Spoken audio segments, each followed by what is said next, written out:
Hello friends, Ram net GRF channel में आपका स्वागत है। इस चैनल पर हम एनटीए नेट पेपर 1 की तैयारी करवाते हैं, वो भी हिंदी मीडियम से और एक सिस्टमेटिक तरीके से। इससे पहले मैंने टीचिंग एप्टीट्यूड और आईसीटी की कई वीडियो अपलोड की हैं। अगर आपने वो नहीं देखी हैं तो आप उन्हें भी देख लें। तो आज इस वीडियो में हम देखेंगे मूल्यांकन तकनीकों का वर्गीकरण, क्लासिफिकेशन ऑफ इवैल्यूएशन टेक्निक्स। तो आइए देखते हैं मूल्यांकन की विधि क्या है। मूल्यांकन एक अच्छी मूल्यांकन विधि वह है जो छात्रों के व्यवहार में परिवर्तन, बदलाव लाने में सहायता करे। तो एक मूल्यांकन विधि अच्छी हम उसको मानेंगे जो स्टूडेंट्स के व्यवहार में परिवर्तन लाए। तो मूल्यांकन विधि हम देखते हैं 2 टाइप्स की होती हैं, एक मात्रात्मक और एक गुणात्मक। 2 रूप में इसे डिवाइड किया गया है। तो आगे इसे डिटेल में देखते हैं। परिमाणात्मक या मात्रात्मक तकनीकें, क्वांटिटेटिव टेक्निक्स, इसके भी फ्रेंड्स पार्ट हैं। पहली है लिखित परीक्षा, दूसरी मौखिक परीक्षा और तीसरी है व्यवहारिक परीक्षा। तो इन्हें भी हम देखते हैं ये क्या क्या है।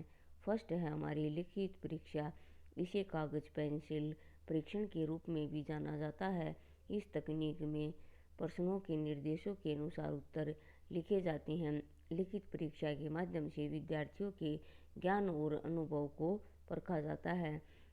तो लिखित परीक्षा में जैसे हम बच्चों को क्वेश्चन देते हैं तो उनको उनके आंसर लिखने होते हैं। इससे यह पता चलता है कि बच्चे को कितनी नॉलेज है और कितना उनको अपनी स्टडी का एक्सपीरियंस हुआ है।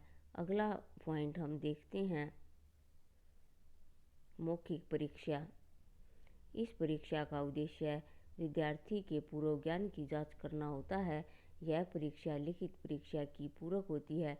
उदाहरण के लिए पढ़ने की क्षमता का परीक्षण, उच्चारण और मौखिक परीक्षा।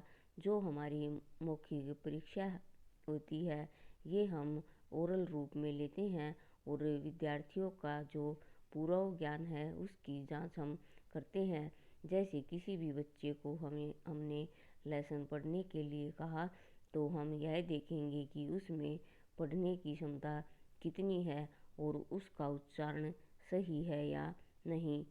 तो यही मौखिक परीक्षा होती है और मौखिक परीक्षा और लिखित परीक्षा एक दूसरे की पूरक हैं। अगला पॉइंट देखते हैं व्यवहारिक परीक्षा। यह परीक्षा छात्रों के प्रयोगात्मक एवं क्रिया कौशल परीक्षण के लिए आवश्यक होती हैं। यह विशेष रूप से विज्ञान, प्रौद्योगिकी, कृषि, शिल्प और संगीत विषयों से संबंधित होते हैं। जो हमारी व्यवहारिक परीक्षा है यानी प्रैक्टिकल, जिसमें हम प्रैक्टिकल कर देखते हैं। तो साइंस, कंप्यूटर, एग्रीकल्चर, शिल्प और म्यूजिक में हम कोई भी हम कार्य करते हैं तो हमें उसको प्रैक्टिकल कर देखना होता है।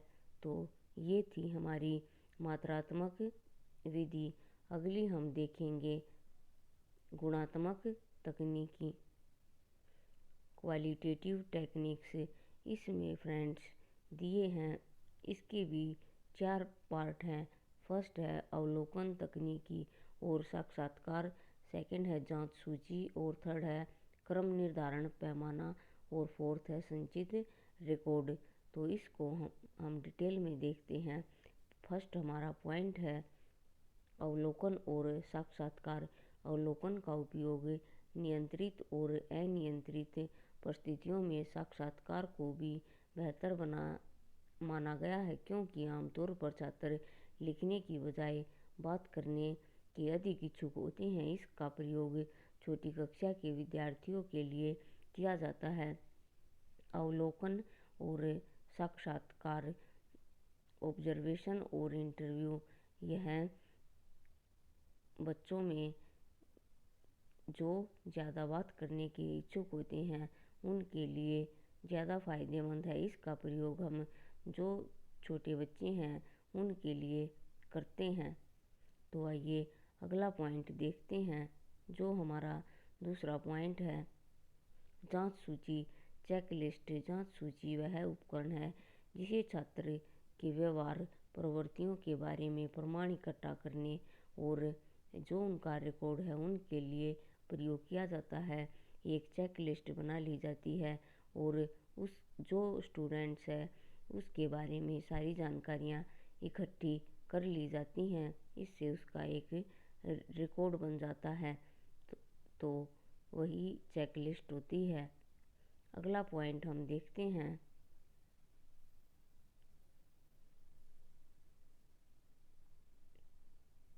थर्ड पॉइंट है क्रम निर्धारण पैमाना, रेटिंग स्केल। छात्रों की योग्यताओं व उपलब्धि को इस तरह जांचना कि वह किस स्तर की है, इस बात का निर्धारण करने के लिए क्रम निर्धारण पैमाने का प्रयोग किया जाता है। उदाहरण के लिए ग्रेड देना। इसका प्रयोग उच्च कक्षा के विद्यार्थियों के लिए किया जाता है। छात्र जो भी स्टूडेंट्स हैं उनकी योग्यताएं किस स्तर पर पहुंची हैं उनका निर्धारण करने के लिए भी एक क्रम निर्धारण पैमाने का यूज किया जाता है। जैसे ग्रेड देना, A grade, B grade, C grade, इस तरह से ग्रेड दिए जाते हैं और इस सिस्टम का प्रयोग उच्च कक्षा के विद्यार्थियों के लिए किया जाता है। अगला हमारा पॉइंट है संचित रिकॉर्ड। छात्रों के व्यक्तित्व के विभिन्न पक्षों में आए व्यवहार परिवर्तन एवं उपलब्धियों को एक ही प्रपत्र में लिखकर सुरक्षित रखा जाता है। यह संचित रिकॉर्ड कहलाता है। उदाहरण के लिए बच्चों का शारीरिक, मानसिक, सामाजिक, नैतिक, मनोवैज्ञानिक अभिलेख तैयार करना। तो जो हमारा संचित रिकॉर्ड है उसमें स्टूडेंट्स के जो उसके व्यवहार में परिवर्तन आया और जो उसने उपलब्धि प्राप्त की उन सब को एक रिकॉर्ड में रखा जाता है और यही संचित रिकॉर्ड कहलाता है। उसमें बच्चों का जो शारीरिक विकास हुआ है वो मानसिक और सामाजिक ये सभी रिकॉर्ड उसके अंदर रखा जाता है। तो फ्रेंड्स, आज हमने देखा मूल्यांकन की विधियाँ।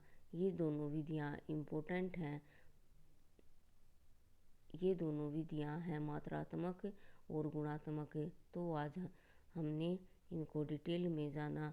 तो फ्रेंड्स, आज के लिए इस वीडियो में इतना ही। मिलते हैं हम नेक्स्ट वीडियो में एक नए टॉपिक के साथ।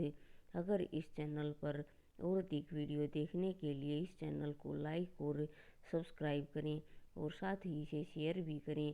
तब तक के लिए खुश रहिए और अपने जीवन में आगे बढ़ते रहिए। Thank you.